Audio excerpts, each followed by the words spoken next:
Good evening, everybody.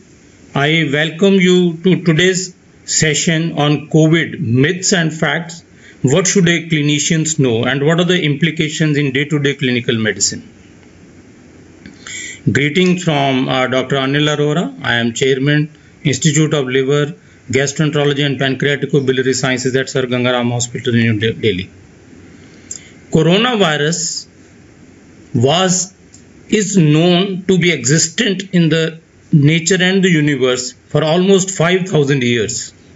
In fact, in bats, there are 500 different varieties of the coronavirus which are known, and bats have been making merry and living very comfortably with this virus. The virus is called coronavirus because it has a round structure which is enveloped single-stranded RNA which is impregnated with multiple spiky proteins onto the surface, and these multiple spikes give it the appearance of a crown, and hence this is called coronavirus. So it is a double-stranded RNA, it is a single-stranded RNA virus which typically measures around 100 to 200 nanometer in diameter. In fact, at times these viruses tend to shift away from the animals into the human beings, producing different problems.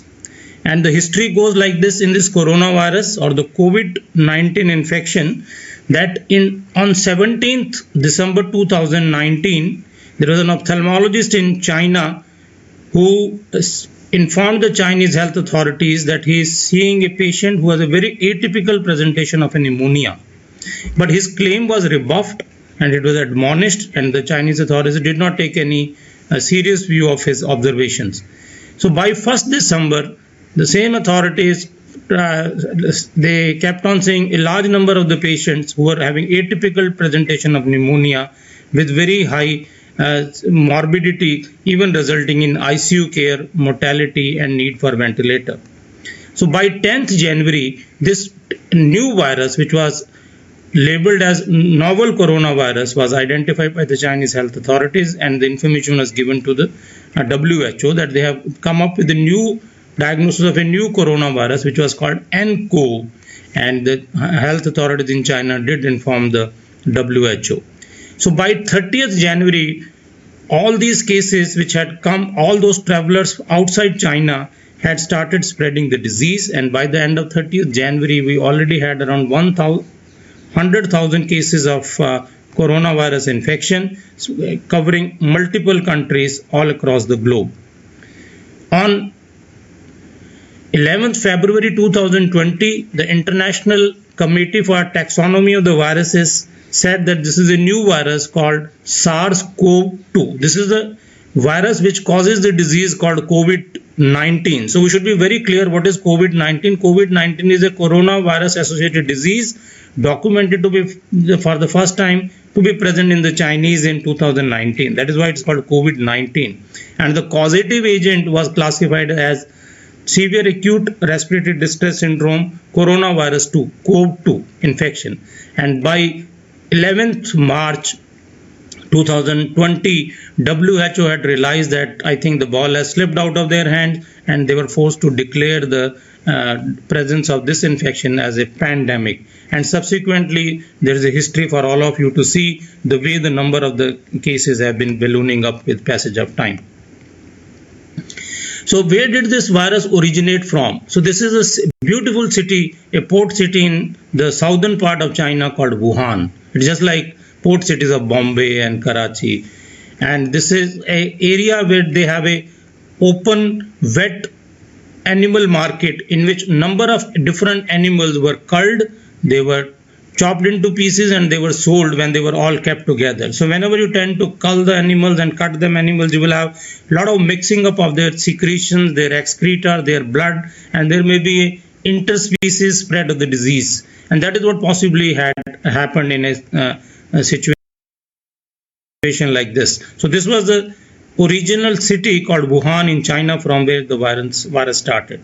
So this new virus, which was identified by the Chinese authorities, now called SARS-CoV-2 infection. It is basically a beta coronaviruses. We are also known to be having in human beings alpha coronaviruses. This is just the taxonomic classification of the different types of viruses which we see. So where did it come from? So possibly the virus, as I said, there are 500 species of the bat coronaviruses which are prevalent in the nature, and of these, bats are the fastest flying animals. So they have somehow adopted to be living with these coronaviruses. It is possible that this virus may have got shifted from mammals, that is bats, to an intermediate host called pangolin. Now pangolin is the only scaled mammal known to the human beings. So it is believed that possibly from the pangolin the virus had shifted onto the human beings.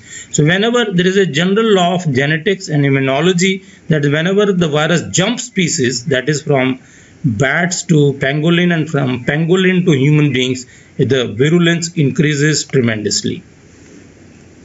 So what is this virus? This is a virus which is a single-stranded RNA virus.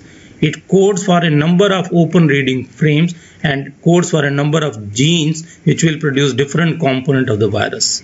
In fact, it has been seen that the various components of the viruses, that is of this virus, they do resemble the earlier coronaviruses which have caused epidemics in India, and the last one we remember is the first epidemic which had started and had its roots and origin in China, that was SARS-CoV virus infection, and subsequently the second infection and the pandemic was declared by WHO in 2012, that is called MERS, or the Middle East Respiratory Syndrome, in which about 4,000 people have been affected.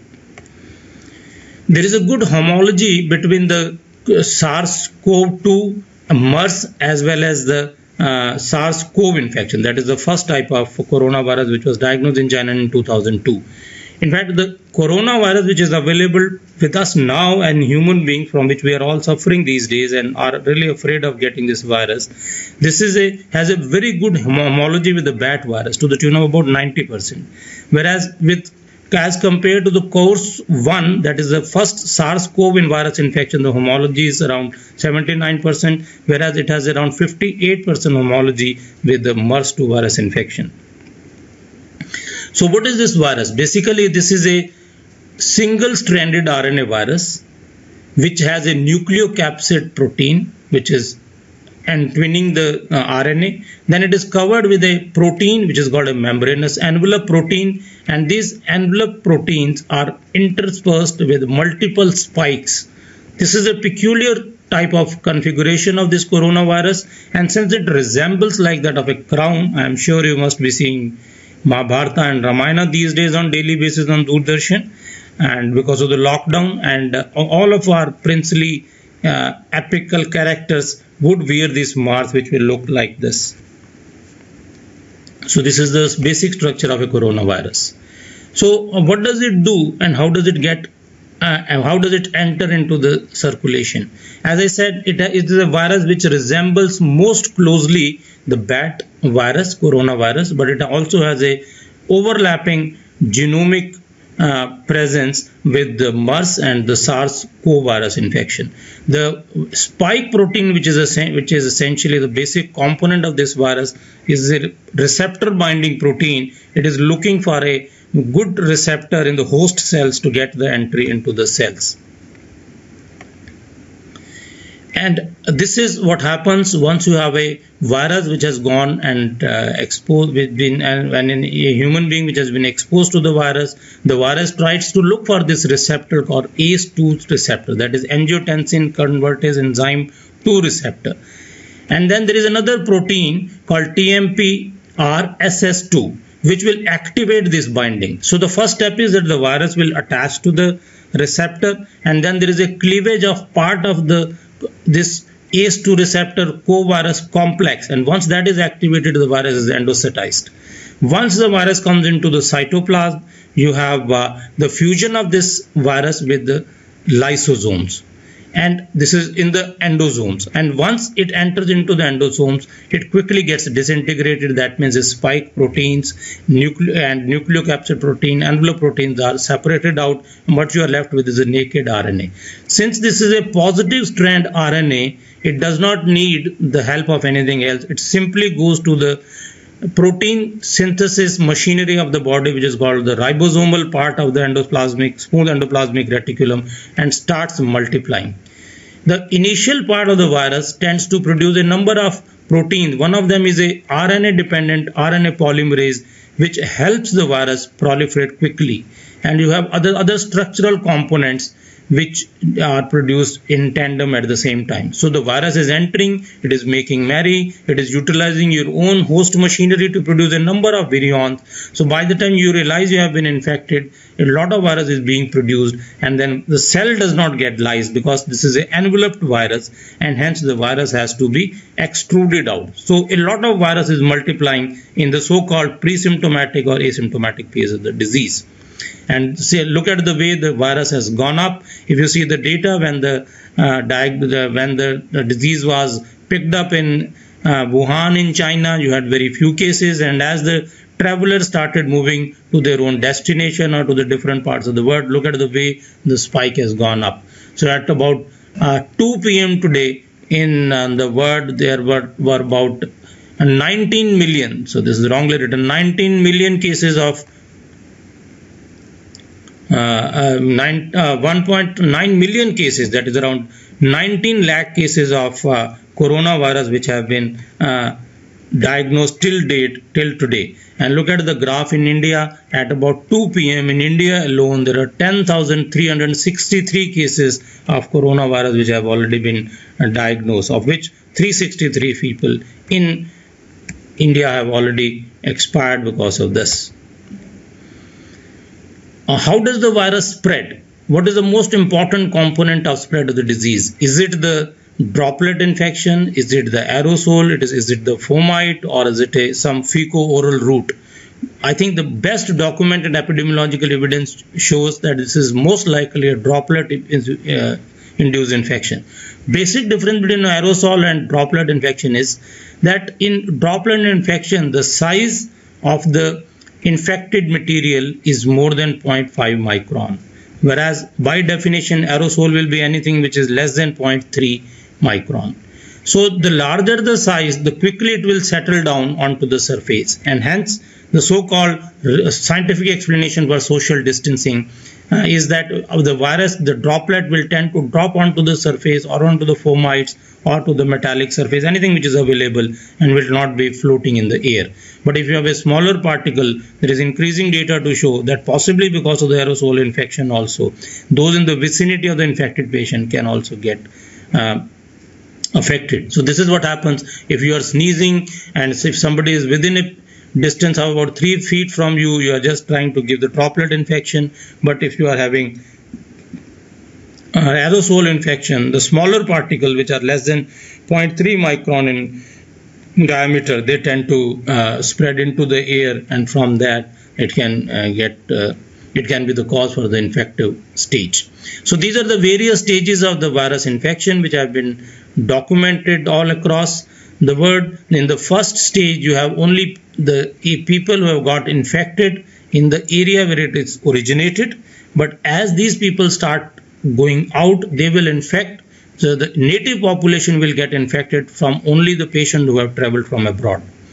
So this is the stage 2, in which the patient and those who have contact with those who have come from abroad, even if they had not traveled abroad, so they are likely to get a disease. And finally, you have a dangerous stage 3, which possibly India is entering into, and you already have countries like Italy, Spain, France and America which have gone into the stage 3, in which there is a direct transmission from one person to another person, even if the patient has not traveled abroad, and even if the patient does not have any history of contact because of the presence of the asymptomatic infection. And fortunately, the most dreaded stage is stage 4, when there is unending misery, everybody is infected, there is huge mortality, and the whole caring system, whole governance or machinery of the government tends to crumple and disintegrate. So how the virus spreads, the Imperial College Group has given this number called RO number, or reproduction number. Reproduction number would mean that how many cases an index case can spread. Like if a RO of 1.5 means one single person will infect 1.5 more persons, as against an RO number of 3.5 would mean that one single person will infect 3 persons, and this 3 persons or 3.5% will infect another 3.5%, and you see how geometrically the virus keeps on spreading. The only advantage of this type of virus compared to Ebola and H1N1 is that infectivity is low, whereas the RO number in Ebola was around 1.8 to 2. It was around 1.2 to 1.6 in patients who are having coronavirus infection. Incubation period typically is around 4 to 5 days, but then you do have outliers. There will be people who will be infected within a period of 2 days, and 21 days is the maximum interval by which the patient can still be infected. And that was precisely the reason why our respected Prime Minister had to give a call of 3 weeks of lockdown, which had started on 22nd of March in the last month. Luckily for us, most of the patients are in the early phase of the disease. That means they have a mild disease, they do not need hospitalization, they can be treated at home, whereas 14% of the patients tend to develop severe disease, of which 5% might require ventilatory support, leading to mortality, which is to the tune of about 3% in the Indian continent. There are subgroup of the patient who are more likely to be affected with the disease, and this is the group of the patient who have underlying coronary artery disease, diabetes mellitus, hypertension, chronic lung disease, chronic kidney disease, and those with underlying malignancy. Clinically, the features are common. 3 important cardinal features by which we diagnose that the patient has the coronavirus infection include fever, cough, and dyspnea. Fever is a cardinal symptom. It's very unlikely and very difficult to diagnose coronavirus in the absence of fever. Important component of the cough is that cough by default is a dry cough, because the disease primarily involves the lower respiratory tract.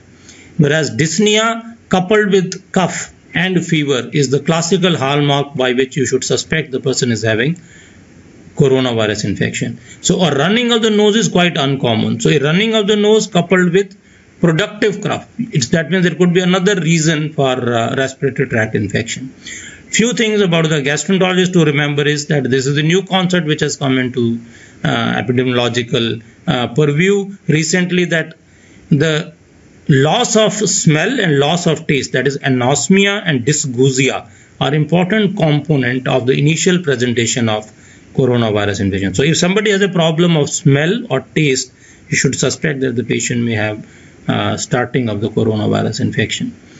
And this is the course of the illness. As I said, most of the patients with mild disease will continue to have substantial recovery. Majority of those with moderate disease will also make significant recovery, but those who are seriously ill or those who are critical on ventilator are likely to come down with mortality, which is variable depending on which part of the world you are living in. As I have already mentioned, there are different ways of looking at the mortality. Anybody who is elderly, has diabetes, and concomitant chronic liver disease, has an immunocompromised state, you are more likely to die because of this. And this is a good analytic chart of various types of pandemics related to coronavirus which are available in the near future over the last 2 decades. If you look in this diagram, Ebola virus is something which is most infective with the highest mortality. In fact, 38% of those with Ebola virus will die compared to about a total mortality of about 3 to 6% in this coronavirus infection. The presentation, the diagnostic strategy for diagnosis of COVID-19 in Indian setup is that those patients who are symptomatic health workers or all those symptomatics who have been in contact with the patient who is diagnosed to have a coronavirus infection, or those who have had history of travel abroad with symptoms.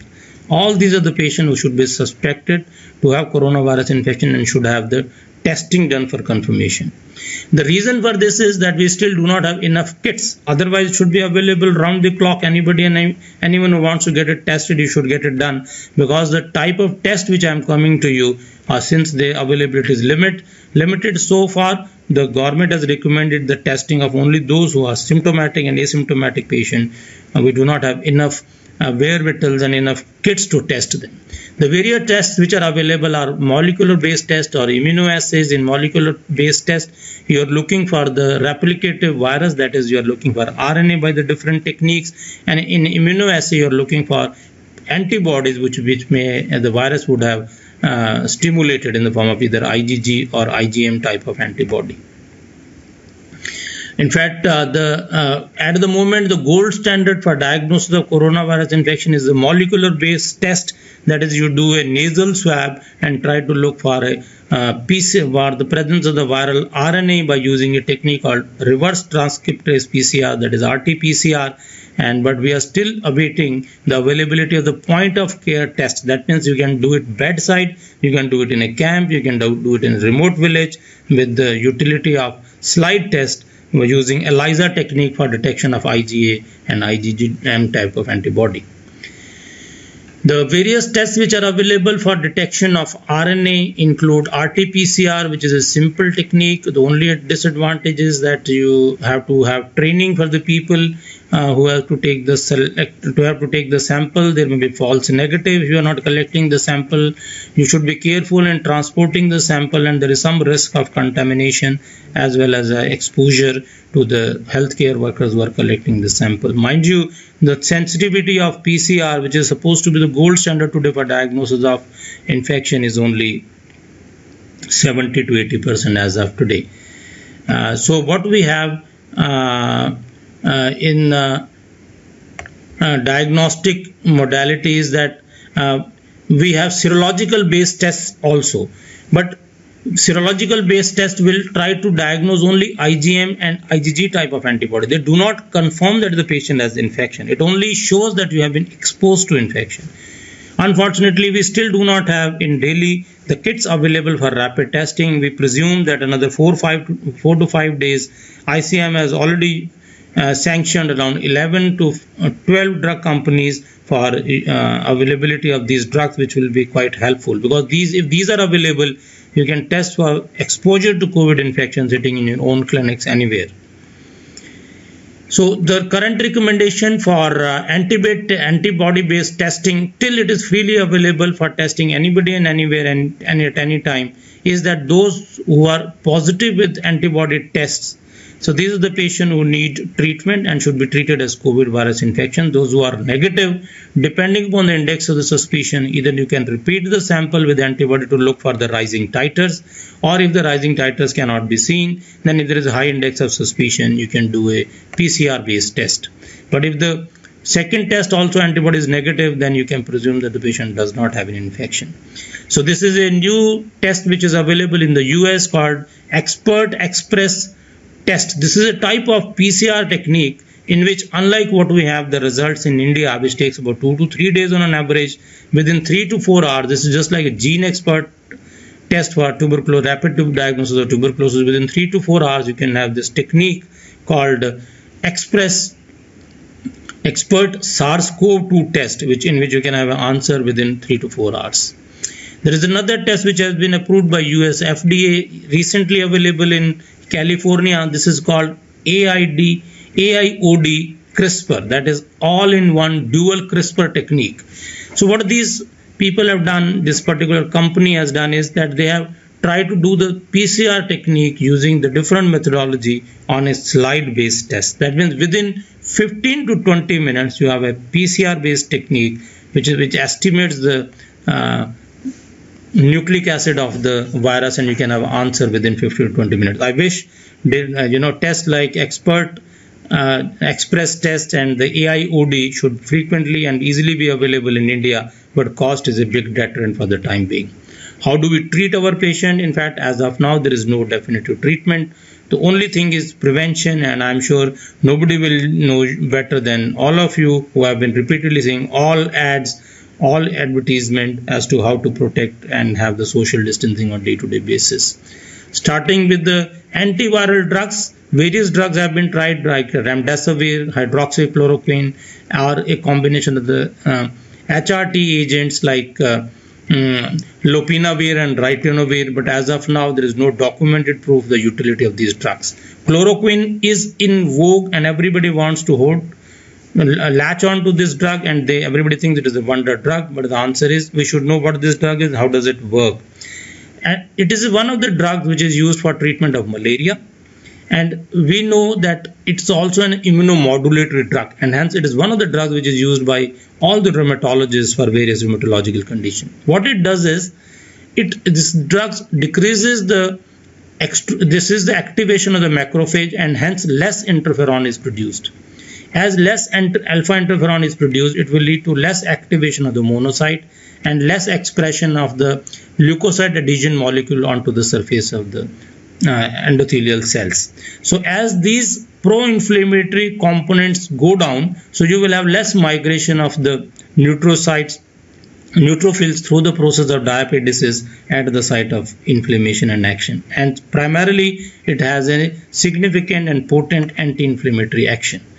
Another effect of this drug, why this is important in coronavirus infection, is, as I have shown you, the virus enters the cell through the help of ACE2 receptors. Chloroquine is known to suppress this, block these receptors, and since it is a weak base, once it enters the cell, it tends to get fused with lysosome. Lysosomes by definition have the acidic environment, whereas chloroquine has a weak base. So once it enters the lysosome, it changes the pH. And as I had shown you in the earlier replicative cycle of the virus, as virus enters into the cells, it has to get into the lysosomes to be lysed before it can replicate. As the pH of the lysosome has been changed by chloroquine, so possibly this disintegration of the virus does not happen, and even if the disintegration occurs, there are a lot of other steps in the replicative process of the virus which is using the so-called host machinery to develop large number of the virions. It acts at multiple levels by changing the pH, and hence acts as a potent antiviral agent. So these are the two advantages of the chloroquine, that is a drug which gives you both the advantages of immunomodulatory activity as well as antiviral activity, and hence ICMR has come up with these guidelines. This should be given only to the asymptomatic health workers. Mind you, this is not for the treatment, it is not for the general public, it is not for the patients who have no contact or are not looking after the health and the patient suffering from COVID disease. So if you are a healthcare worker who has been exposed to a patient with the suspected or confirmed coronavirus, you should take 400 milligram stat followed by another 400 milligram after 12 hours and one tablet weekly for a period of 7 weeks. If at the same time you have a patient of your own family member who has had COVID virus infection, either suspected or confirmed, if he comes back to your home as an asymptomatic household contact, you should be taking chloroquine for a period of 3 weeks in the same dose. But then there are side effects of the chloroquine. You should always consult your physician. Never try to just pop off the pill presuming that will help you prevent the development of infection. The most important component of management is protecting yourself, protecting your patients, protecting your family, community and environment. So this, I don't need to elaborate on this side. The 6 ways which can help prevent the spread of the infection, that is social distancing, avoiding the crowded places, do not go to the malls, do not go to the cinema halls, do not try to gather around, maintain a distance of around 3 feet. I don't think anybody can stress more than what our media has been doing a wonderful job of putting in on a daily basis. And I'm sure for healthcare workers, these issues are very important. You should not keep touching your eyes, ears, nose and the mouth, because that is a potent source of prevalent infection from contaminated fomites of the body surfaces. You can use masks or the gloves, and this is the use of the mask and gloves certainly tries to decrease the prevalence of infection. And let me tell you something about the mask. There are 3 types of masks which are available in the market: N95 mask, surgical mask and the homemade mask. Difference between N95 and surgical mask is that in N95 it will clear 95% of the incoming particulate material. So only particle size of less than 0.3 micron will be able to enter this, and hence most of the coronavirus will not be able to go through this. But mind you, N95 is not needed for the general public. It is meant only for those who are directly involved in the patient care. Otherwise you don't need it. So what you need is a surgical mask if as a patient or as a worker in the hospital which does not have coronavirus infected patient, you can use a surgical mask. But all those people who have never been the healthcare workers or those who have never been exposed to a patient, a simple homemade mask may be equally effective and equally efficacious in preventing you from infection. So this is the size of the coronavirus as compared to the other areas. We daily talk of air quality index or the particulate material. This is the type of particle which is suspended in the air, and look at the tiny coronavirus. This is only about 0.5 micron as compared to the bacteria, as compared to the PM2, and this is the size of the red blood cells. So the N95 mask should be able to filter out this virus, and so we need to give mask and N95 only to the healthcare workers, where surgical masks are usually disposable, and they should be used for the people who are not working with coronavirus infection as healthcare professionals. And this is the advantage of using the techniques of isolation, surgical gloves, maintaining hygiene, social distancing, so that you are able to tone down and flatten the curve of the disease. And with flattening of the disease, your healthcare system will become more robust. You will give it some breathing space. You will get the government authorities and the health authorities to plan out the strategies to help you out, and hence any measure which is helpful to the government in terms of hygiene, social isolation, avoiding gathering, etc. is important. So let me just clarify some of the myths and facts which are prevalent in day-to-day life, and let me give you some clarification on these issues. Some people ask, are the patient with asthma more prone to COVID infection, or should they reduce steroids? The answer is, whatever limited dose of steroids you are on, it is important to cling on to those. You need to be more hygienic. You should follow these strict conditions more effectively. You should be more careful in your hygiene, because God forbid, in case you have an acute attack of asthma, you may need to be hospitalized, and you will be certainly at higher risk. Other than that, in general public, in the absence of infection, there is no more risk. What about the ACs? People are worried. If you have a standalone AC at home with no positive patient for corona, single home AC does not matter. But if you are living in high-rise apartment with central air conditioning, and if there is one patient who has coronavirus infection, there are already reports of the multi-storied buildings, especially in New York and even in India, being sealed because of the presence of the virus, which keeps circulating through the aerosol, the respiratory droplets throughout the compartment and the apartment which has circulating air. Do patients with allergic rhinitis are more prone? Answer is, as of now, whatever drugs you are taking, you should continue to take. There is no evidence that patients with allergic rhinitis are more likely to have this infection. Fecal-oral route is still conjectural. As of now, there are few studies which have shown that the virus can be transmitted through the fecal-oral route, but because the virus is enveloped virus, so possibly it may get digested, and we do not have we do not have enough evidence to say that it gets spread by the fecal-oral route. Humidity is important. A lot of people ask what happens in a more humid atmosphere or in a condition which is temperate like ours, or if with rising temperature will the corona go away? The answer is that the best humidity for us as human beings to prevent ourselves from the virus is a humidity of 40 to 70%. The higher the humidity or lower humidity, less than 20% and more than 80%, is very conducive for virus to grow. And hence, those areas which are near the seashore with high humidity and the areas which have very cold environment like Italy, Spain, possibly have higher incidence of infection. Same thing happens with temperature. It is said that the higher the temperature, the more will be the desiccation of the virus, and possibly it may tone down the spread with increasing temperature in the world. Do you need to get away from your pets? The answer is, in general, human beings do not spread the infection to the common pets, that is dogs and the cats, and vice versa. But then there is a caveat and catch in that. If you have a pet dog who is suffering from fever, please isolate him. And if you are suffering from the fever and you are suspected of COVID, don't think you cannot spread to the virus to the pet animals. Please isolate those animals in that particular scenario. Can we eat non-veg? Yes, if it has been boiled properly, if there is no intermixing of the culling of the animals like what happened in China, eating non-veg is not a problem. You don't need to become vegetarian just because there is a coronavirus infection. Plasma exchange therapy, is it useful? In fact, this is a recent trial which has been published from US in subgroup of the patients who are not good enough in a condition to be put in RCTs. So this was a compassionate trial, and they have shown that compared to subgroup of the patient who were not given plasma exchange, there was a 30% reduction in the mortality in patients who were already on respirator. So this may have some role in case you are able to lay your hand on the convalescent sera. Is there any immunity to COVID-19?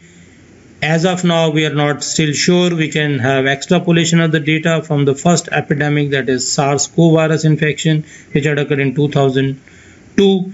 Possibly there may be some carrying on immunity, but we have no answers as of now. Would there be a vaccine available in future? I think it will take at least another 8 to 12 months before the vaccine is available for the utilization for the mass public in general. What is the future of COVID? We need to have mass vaccination. We need to have, at least in India, what we need to have is rapid testing and isolation. We should be we should have social isolation, we should be more hygienic, we should start masks, and we should have rapid testing. That is the immediate future for India, so that we do not get on to the frank stage 3. Whereas in the world, if you are talking of future, you have to look for antiviral drugs, you have to look for more vaccination strategies to get rid of this menace. So what have we learned today? I think it is high time we go back to the Gandhian days. Why we are suffering today is that we have been fiddling with the nature. We have been causing deforestation. We do not love our nature. Everybody uses ACs. We have been making the high-rise building. We have been cutting the trees. We have been laying the new roads. We are developing new parks. We do not look after our animals. We have been eating meals of almost everything. Look at especially the eastern region, they eat anything and everything which is available, and we have stopped respecting animals.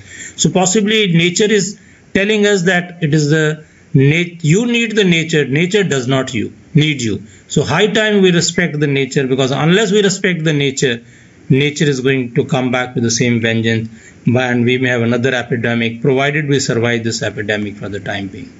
Thank you. So if there are any questions, I am ready to take that.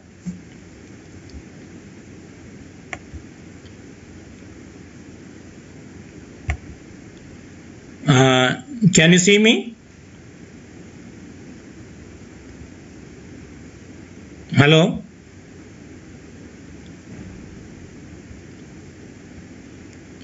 Hello?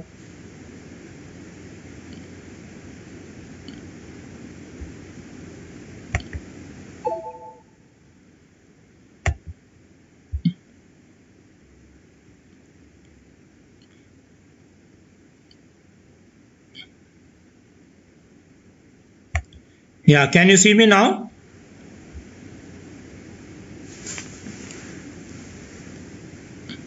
Hello?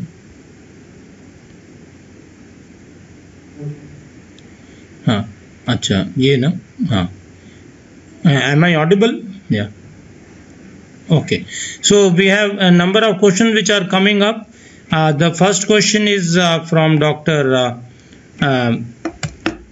Mohammad Zomiat. His question is, what will be the effect of the COVID-19 virus on the liver disease like liver transplantation, hepatitis B and C? In fact, there have been very good published guidelines by the American Association for the Study of the Liver Disease.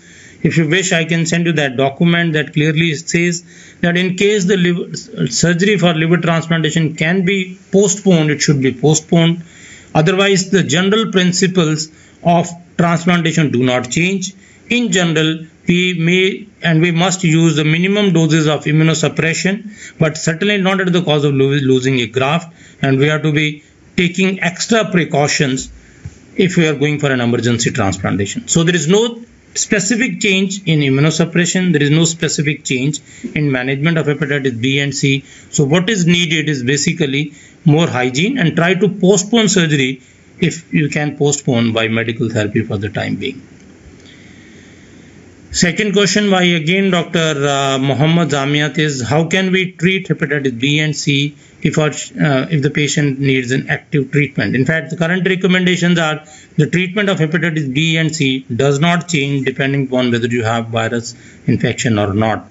In active virus infection, if you can delay the treatment till the fever and the other component is okay, I think there is you also understand very well that treatment of hepatitis B and C is no problem if you can delay it for about a week or so, but otherwise there is no interaction of this. So another question was, some of the patients do have a lot of acidity and do they need any optimal treatment, and what is the role of PPIs?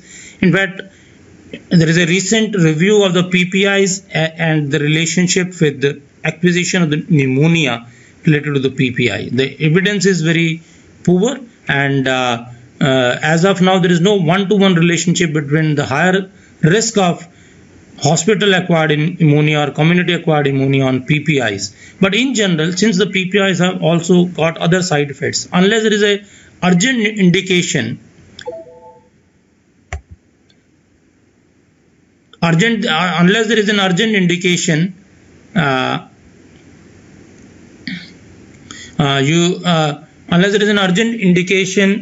for giving PPIs, something like severe bleeding peptic ulcer or peptic stricture in the esophagus or large ulcer, you can switch on to H2 receptor antagonist in a state where the patient has a COVID virus infection. Okay, so the next question is, what is the use of hydroxychloroquine in liver failure patients? In fact, as I said, hydroxychloroquine is a drug which is not meant for the use in patients as a standalone therapy in patients with COVID-19. It has some role in prophylaxis because of its theoretical basis of being a utility drug as an antiviral and an immunomodulatory component. There is some data to suggest that you may have to modify the dose in patients who have an advanced liver disease, and you may have to reduce the dose. But more important than that is, if you are giving chloroquine in patients, hydroxychloroquine, you have to be aware of three major important side effects, and that include retinopathy, maculopathy, QTc prolongation interval related cardiac arrhythmias, and allergic reaction. These are three major side effects. So, do we have another question?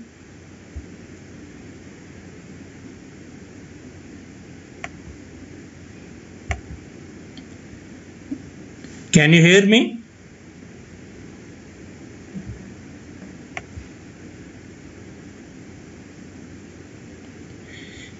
The next question is, what is the role of interleukin and interferon?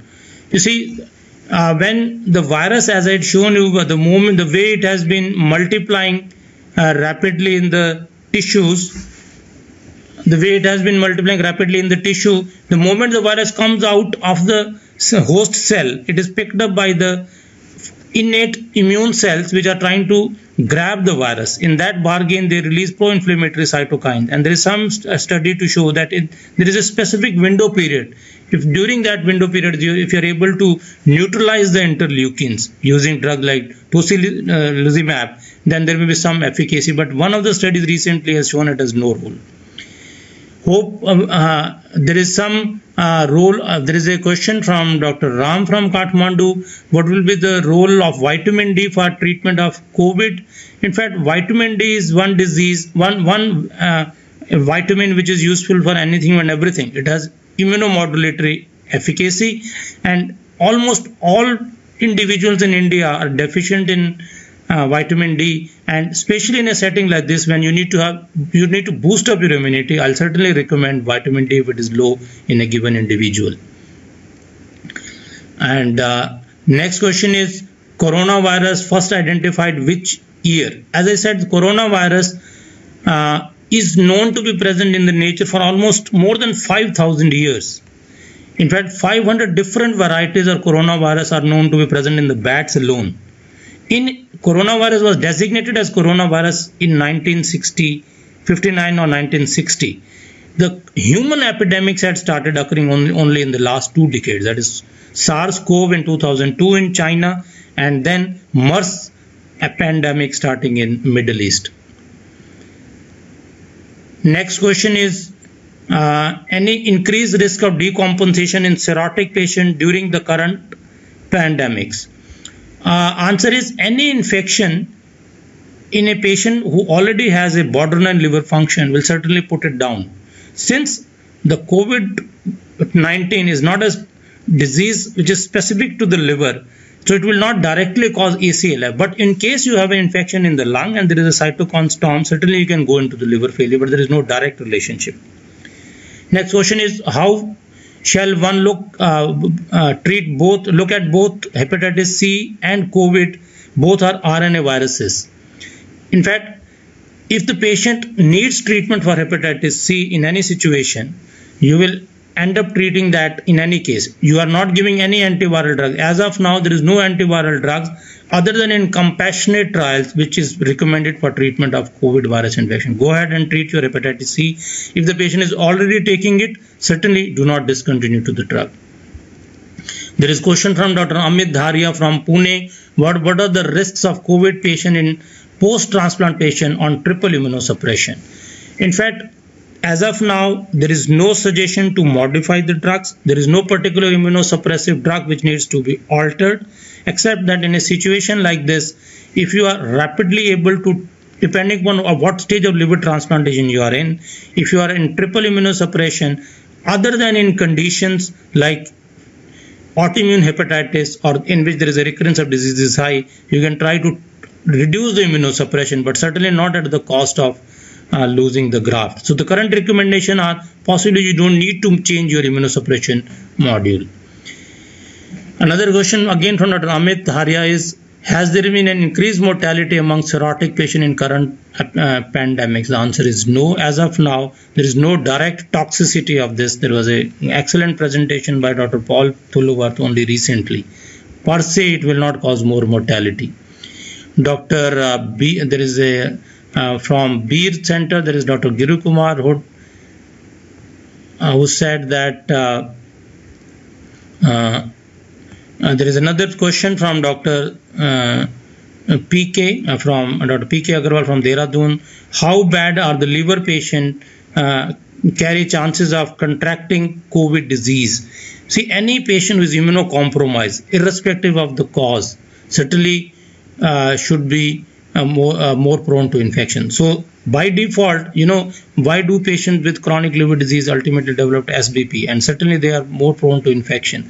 One of the reasons for mortality in decompensated liver disease is infection. And certainly they are more prone, but there is no data to suggest that there is one-to-one utility. Another question from Dr. Puneet Mittal from Chandigarh is the status of steroids. Now, steroids are the immunosuppressive drugs which are useful in patients who are having cytokine storm.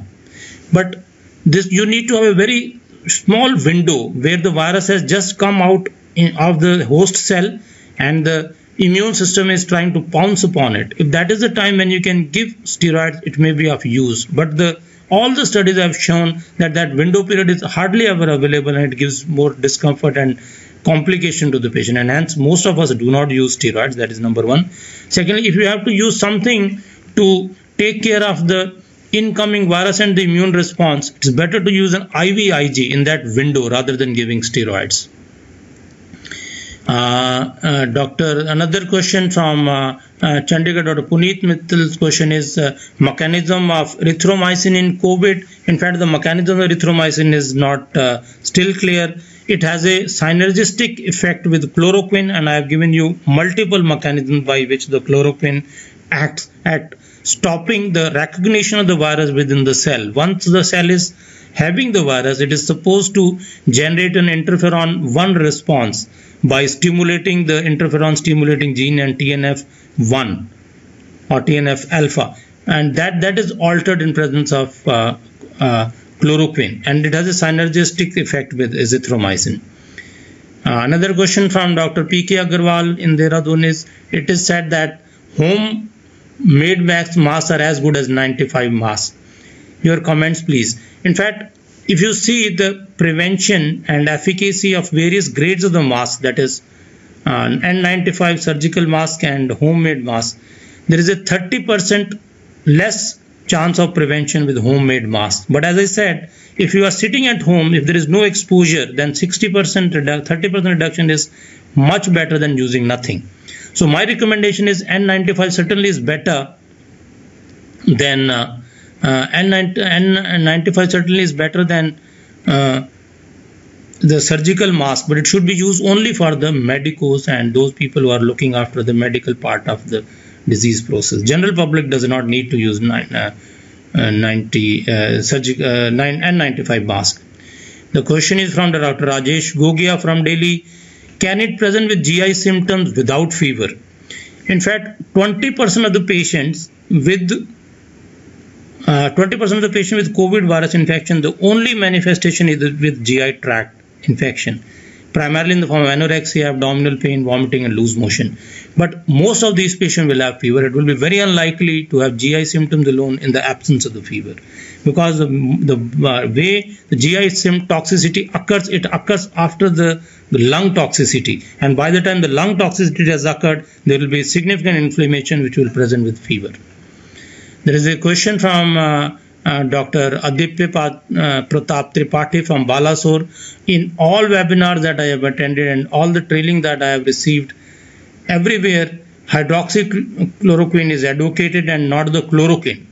What is the right medicine? Very good question. Hydroxychloroquine per se on gram to gram basis is more potent than chloroquine, number one. Number two, it has lesser toxicity than chloroquine. Thirdly, it is a drug which is safe even in pregnancy, and it gives more antiviral efficacy at the same dose. If you give 700 milligram of hydroxychloroquine, that will have far more potent antiviral efficacy than the equivalent dose of chloroquine. So given the choice between the two, hydroxychloroquine is something which I'll bet upon.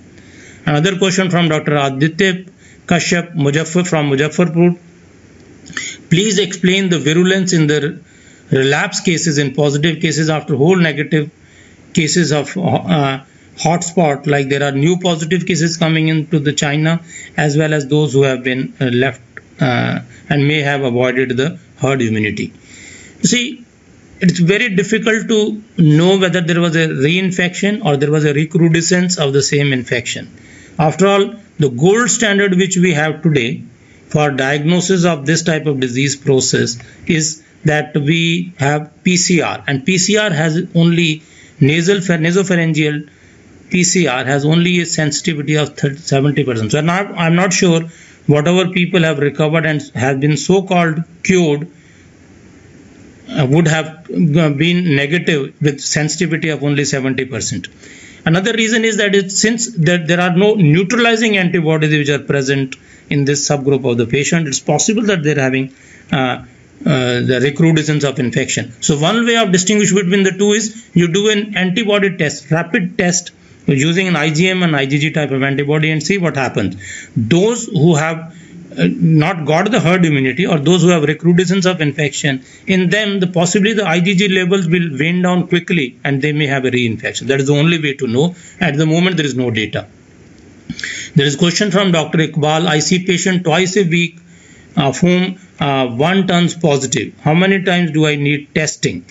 You see, if you are not symptomatic, you don't need a test. The test is needed only if you are symptomatic, and if you are symptomatic, at that time you should get a test. If you are not symptomatic, just use the basic precautions and try to have basic precaution when you are trying to see any patient who is suspected or confirmed to have coronavirus infection. Another question from Dr. P.K. Agarwal from Dehradun. Nucleoside used for COVID-19 antivirus Sofosbuvir, your comments. In fact, if you are using Sofosbuvir for hepatitis C, there is no problem. But the 2 or 3 drugs which have been used in patients with the coronavirus infection as antiviral drugs, which will suppress RNA-dependent RNA polymerase, are drugs like Favipiravir and Remdesivir. Sofosbuvir, there is no literature. If you are using it for hepatitis C, one doesn't know whether it will have any efficacy in coronavirus infection.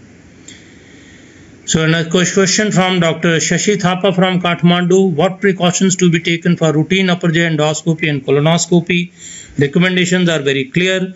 Now we have published guidelines from India. If you can just send me a message on WhatsApp, I can just send you the document. All routine endoscopies and colonoscopies should be stopped.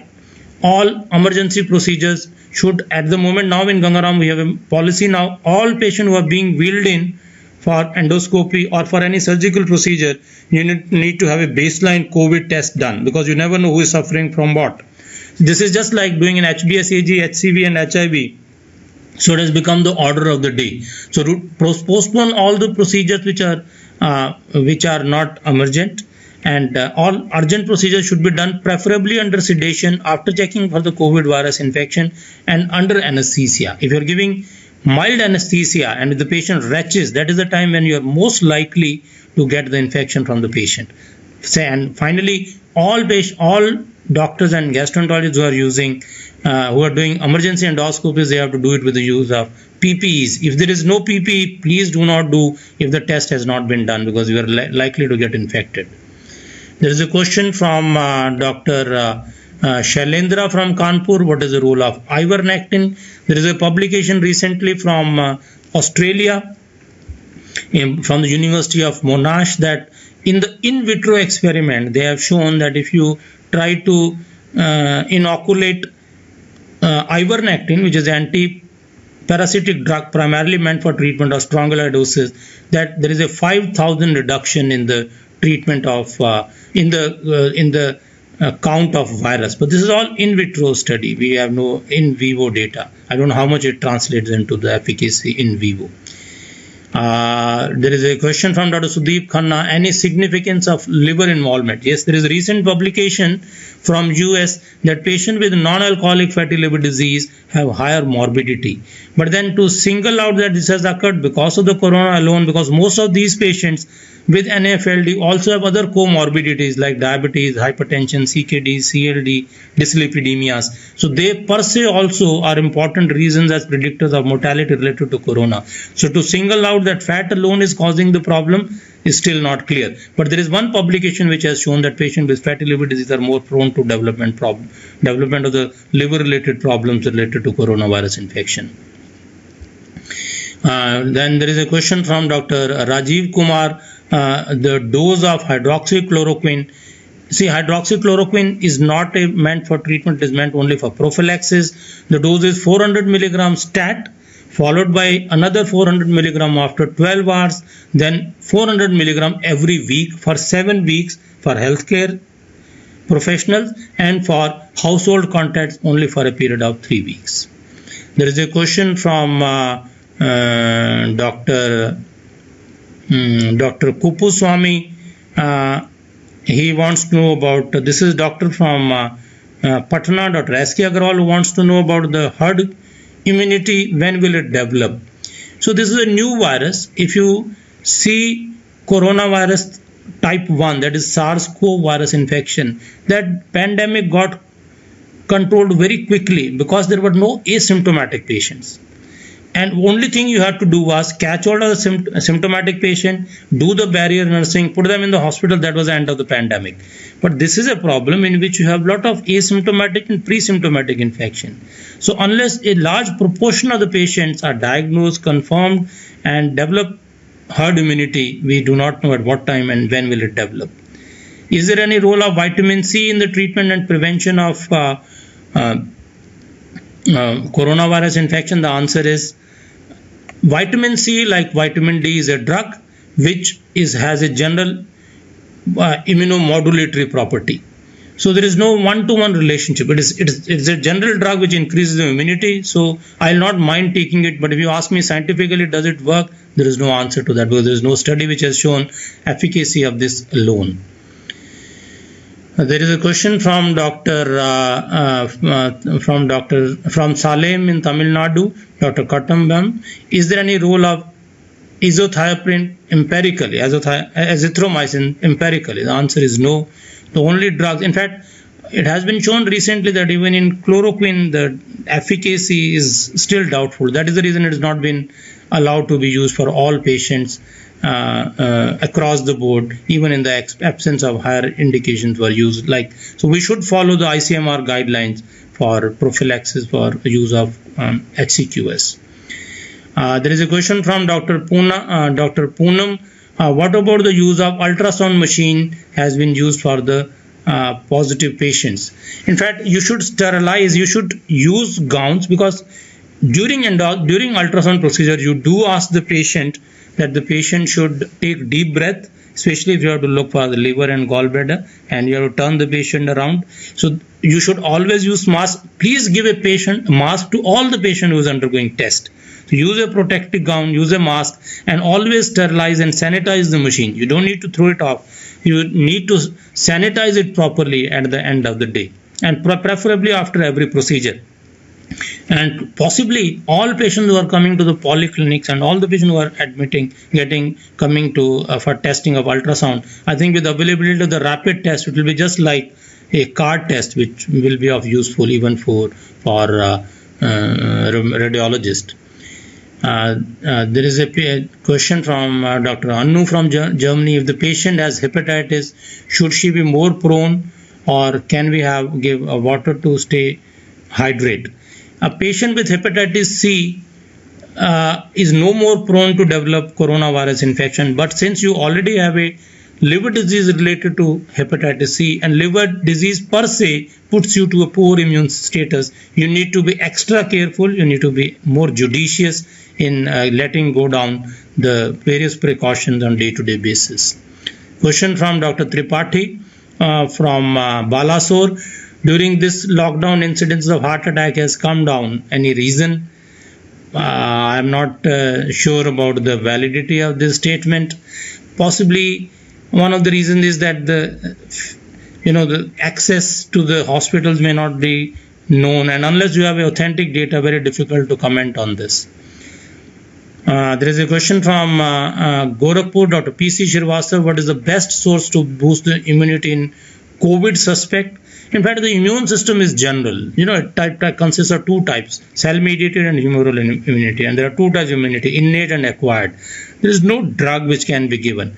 In fact, a healthy lifestyle, decreasing the stress, taking control of the diabetes, reducing the weight, eating a healthy diet, that all only boosts the immunity. There is nothing else which you can do extra for prevention from coronavirus infection. There is a question from Dr. Silva. Is person on methotrexate susceptible to COVID? The answer is no. Methotrexate does have immunosuppressive property.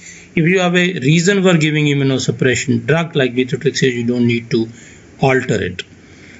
I have already answered Dr. Agarwal's question from Patna, herd immunity. There is a question from Dr. Suresh Jain from Jaipur. Why there are less severe cases of COVID-19 in India as compared to other countries? Does malaria have any effect? In fact, my impression is that we possibly have a different strain. Then there are already about 6-7 strains of the coronavirus which are known, and I think we have milder strain. That is the reason to have lesser mortality in our setup. But you should see the way our graph is going up, rapidly rising. One of the reasons we have underreported is we do not have enough kits. With availability of the rapid kits, I think the answer may change with passage of time. There is a question from Dr. Deliwal in Ahmedabad, role of interleukin and interferon. I have already answered that the window period at what time you should use it, very minimal, and I will prefer to use an IVIG if I get that window period of cytokine storm before the end organ damage has occurred. There is a question from Uttarakhand, Dr. Manoj Agarwal. Sir, we did not have any COVID patient. We are doing OPD with personal protection and mask, but social distancing is important. What do you suggest? I think it is a good gesture. As we have already mentioned, there are a number of symptomatic, pre-symptomatic, asymptomatic patients. Till the lockdown period is over, till another few months pass off, till the temperature soars up, even maybe in Uttarakhand, you should start using and continue to use the basic precautionary measures of isolation and protection. Does BCG vaccination has any role? Honestly, I don't believe it has much role, and because BCG per se is a drug, it's basically a vaccination which increases the innate immunity against the intracellular proteins, intracellular bacteria and pathogens like tuberculosis. So it's possible that some of the antibodies which BCG produces may attack the virus which is present within the cellular region. But I think there is not enough scientific data to claim. Even if you look at the various charts and various the word maps which show that those areas which have tuberculosis or malaria have a total mirror image of those who are having higher incidence of this COVID virus infection. But these are all only conjectures and manipulation, extrapolation of the data without big scientific basis. I think we should have more data on that. There is a question from Barry Pada, Dr. M.N. Diaz. What is the pathogenesis of the lung complication of COVID-19? As the virus is inhaled into the bronchioles, this is the first immune system which is present in the alveolar membrane, which consists of alveoli, type 2 pneumocytes, that is alveoli, the blood capillaries and the peri-alveolar tissue. This membrane has large amounts of the macrophages and monocytes. So this is the first contact of the human immune system to this virus, and that is the area which gets in contact with huge amount of the replicating virus. As I have shown you, as the virus enters into the cells, it shuts off the machinery which will recognize this as a foreign agent. So you have a huge amount of the virus which pops up into the cell, and as it is extruded, the first contact is the lung, and hence the major injuries in the lung. There is a question from Dr. Barampur, Dr. Zaman. Corona infection damages lungs and liver. Used for corona infection is hepatotoxic. Then what measures are taken to protect liver? In fact, there is no direct hepatotoxicity because of the virus. Whatever is occurring in the liver is an aftermath of the virus-induced immunopathogenesis. You have a huge amount of the virus to which body responds in a totally dysregulated manner.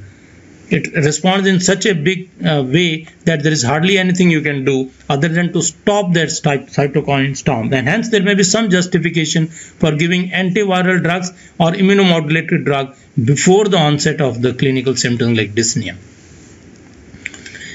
There is another question from Dr. Zaman. Corona infection damages, I've already answered that. And there is a question from Haridwar, Dr.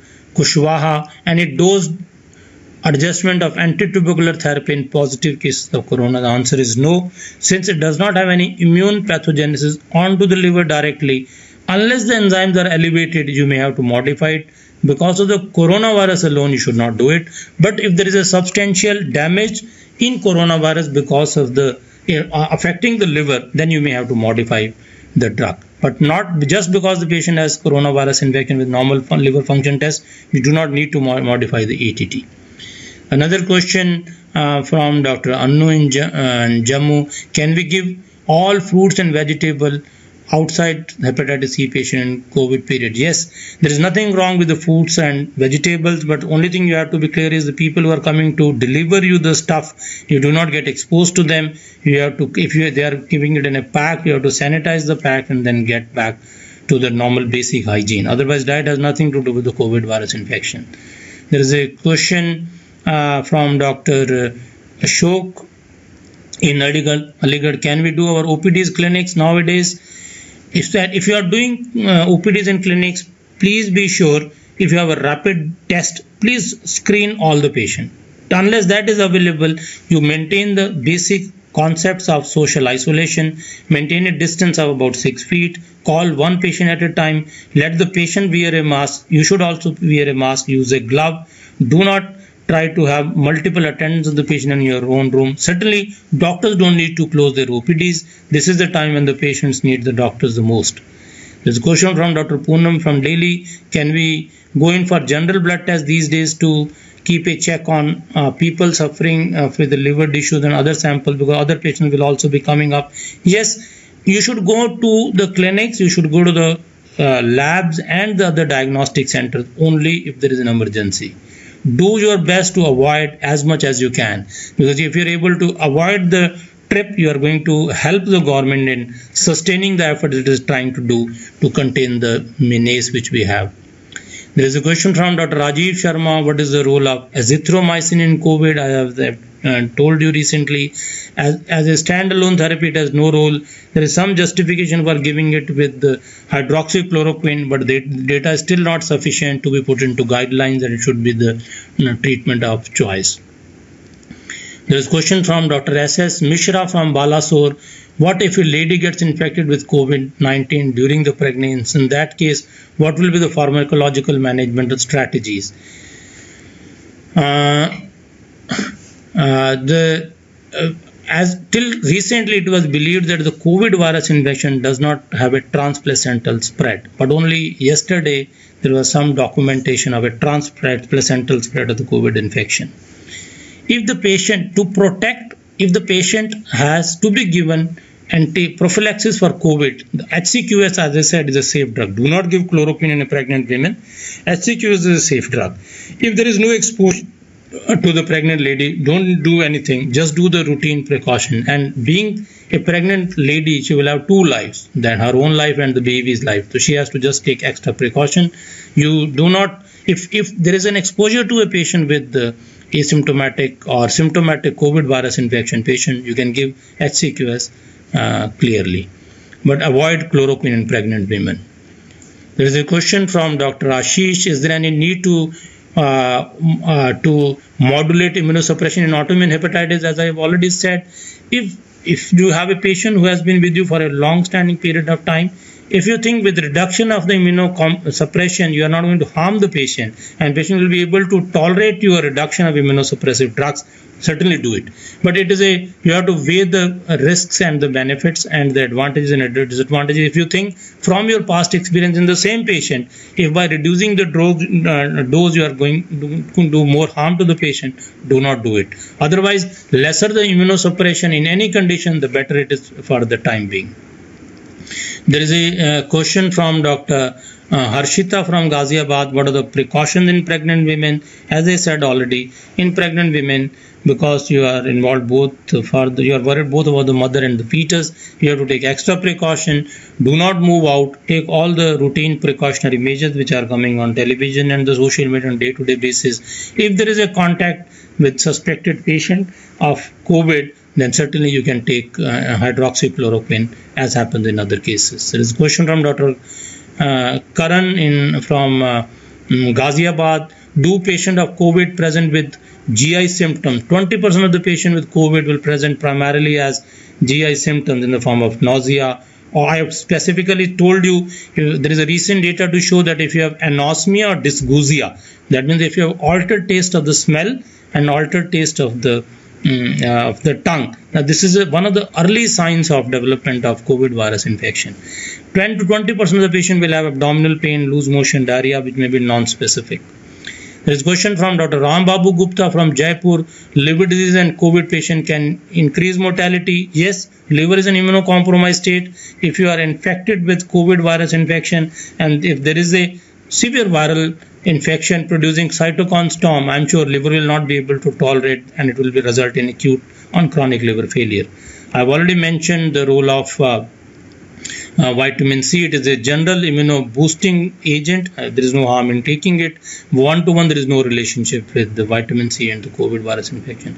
How true is the news of excretion of the virus in the feces? The answer is yes, it is true. The virus in the feces may be relevant for as long as 4 weeks, even after your nasopharyngeal swab is negative. So please do not discount it. But whether this is infective and the cause of recurrence is still not known. There is no role of azithromycin prophylaxis alone. The next question is from Dr. Satish Babu from Bangalore. Anosmia and the loss of the taste are earliest symptoms reliable to suspect COVID infection. They are found only after recovery. No, they are in the early phase of the disease they are found, because this is the way the virus gets transmitted from the oropharynx, and these are the same nerves and which are perceiving the infection which is present in the oropharynx and in the lateral part of the tongue, which is important for taste and smell. Alcohol intake correlates with COVID infection? Answer is no. Fortunately, these were dry days. dry 3 weeks in whole of India, but I think different states have started because they have started losing the revenue. So a number of states have started opening up of their alcohol vending areas.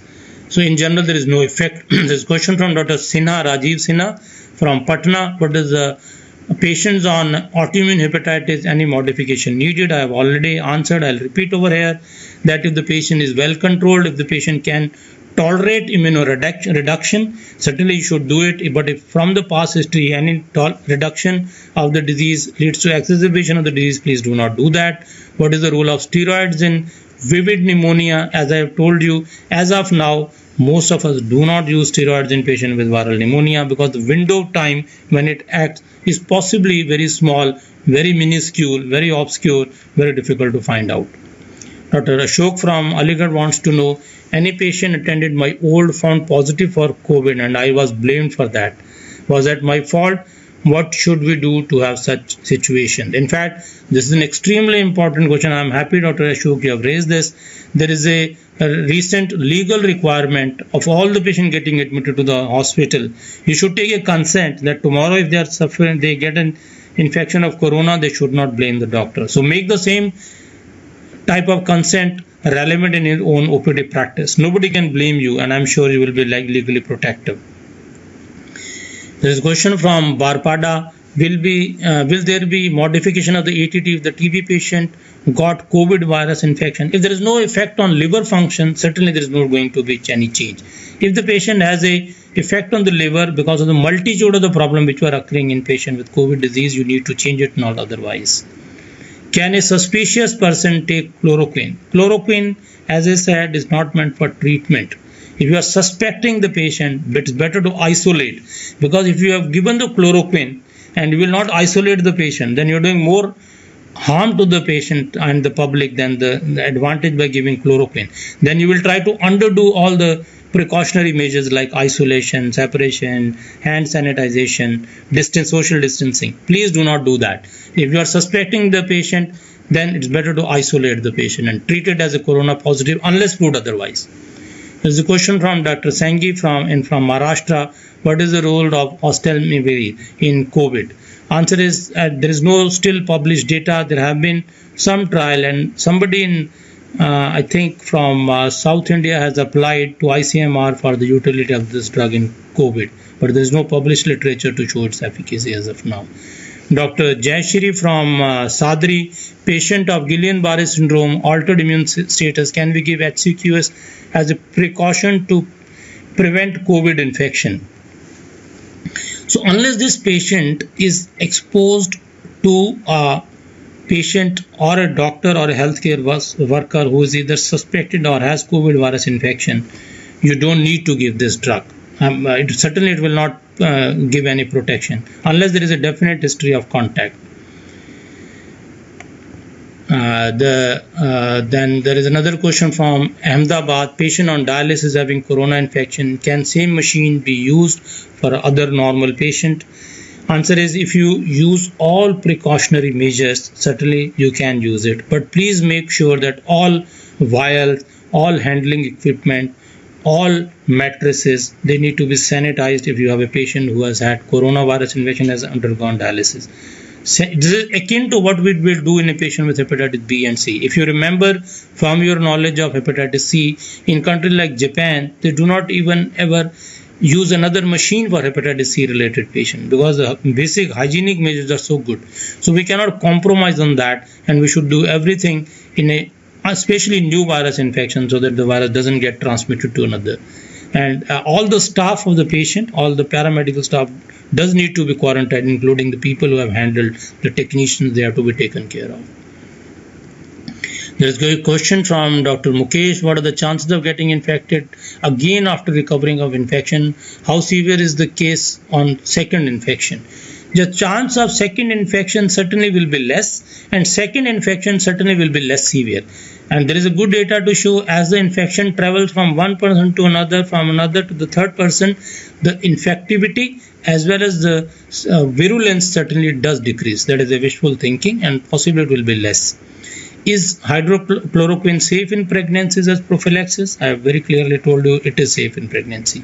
Can we reuse N95 mask after 5 days? This is from Dr. Ram Babu Gupta again. In fact, in Gangaram Hospital, it is a policy you can reuse mask after 72 hours again. There is good data to show reuse of the mask is equally effective and safe. There is no need of throwing off this N95 mask. Question from Dr. Rajesh Gogia from Delhi. Role of colchicine as an IL-6 blocker. And Dr. Rajesh, as I said, the cytokine storm which is triggered by the IL-6 and other confounding agents like different type of interferon and immunomodulated drugs including chemokines. So single agent possibly will never be of any help because it's not the chief factor which is affecting it. So what is presently recommended is if you have identified that stage of so-called cytokine storm, the best therapy to be given is a combination of IVIG coupled with low molecular weight heparin. It has been shown this is the only thing which will work. Because and you can pick up this stage by some clinical and biochemical parameters. These include significant fever, hypoxia, low PO2, lymphopenia, raised CRP and raised D-dimer. If you have these evidence, this is the time when you are looking at that window. So I'll prefer to give a combination of IVIG coupled with low molecular weight heparin. The question from Dr. Lenka, what is the role of remdesivir in COVID-19? As I said, as of now, none of the antiviral drugs have been found to be useful. This is a RNA-dependent RNA polymerase inhibitor, but as of now there is no data. Possibly one of the reason is that you have not been able to catch hold of the patient at a time when the virus is multiplying in the pre-asymptomatic phase. Asymptomatic and pre-asymptomatic phase is there because the virus is not giving you any trouble. It is just using your internal resources within the body. It is only when it comes out of the cell, the immune system just pounces upon it, then you have developed the symptom. That is the reason possibly we are not using it in the appropriate manner. The question from Dr. S. Lanka again, whether it will be successful in inventing vaccine against COVID-19. Any vaccination to be effective on mass level takes around 8 to 12 months. Luckily, today we have informatics, we have the computerized system of knowing which antigens tend to stimulate the neutralizing antibodies, and then you can have a computerized generated model of which particular drug which will give you the best results to neutralize this antibody. So that is the basic computer work which can be done quickly. But after that you have to come on to the lab studies, phase 1 trial, phase 2 trial, phase 3 trial. That takes minimum of around 8 months. I think we should be able to get the vaccine for after that much of the period. There is another question from Dr. Ashok Chandana from Faridabad. AST and ALT are used in COVID patient. Is it because of the infection or inflammation? Most of the time it is because of inflammation. You see, whenever you have altered liver functions, it has been shown in the patients who have a mild rise in SGOT-PT, maybe because of the multitude of reasons like hypoxia, drug toxicity, hypotension, cytokine storm, inflammation within the liver. But if it is an infection, then it should cause some cytotoxicity. In fact, the liver biopsy studies have shown that there is no cytotoxicity to the hepatocyte related to the virus infection alone. So it is a combination of inflammation and other attendant factors like hypoxia, drug-induced toxicity, hypotension, renin-angiotensin system, etc. There's a question from Dr. P.K. Karan from Ghaziabad. Any prophylactic medicine of patients of non-alcoholic fatty liver disease? In fact, new drugs are coming into the market, especially obeticholic acid is coming into the market. The treatment of non-alcoholic fatty liver disease is treatment of the metabolic components which are causing it. That means you control your diabetes, look after your blood pressure, try to take care of your lipids, reduce weight. So a single drug is still not available for trying to control there are new drugs like Bilispa and other drugs which are coming to the market, but they still cannot be recommended across the board for preventing a patient of NAFLD from developing corona. Because if you take the drug, you will be under a wrong impression that you will be just skipping the general precaution, which are far more important than the utility of drug in protecting you from coronavirus infection. So I think we have been able to answer most of the questions. Anything else left?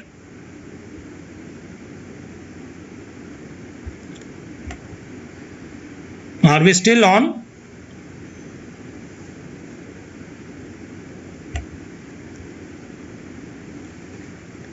If there are no more questions, I think we'll call it a day. I am extremely thankful to all the participants for very stimulating discussion.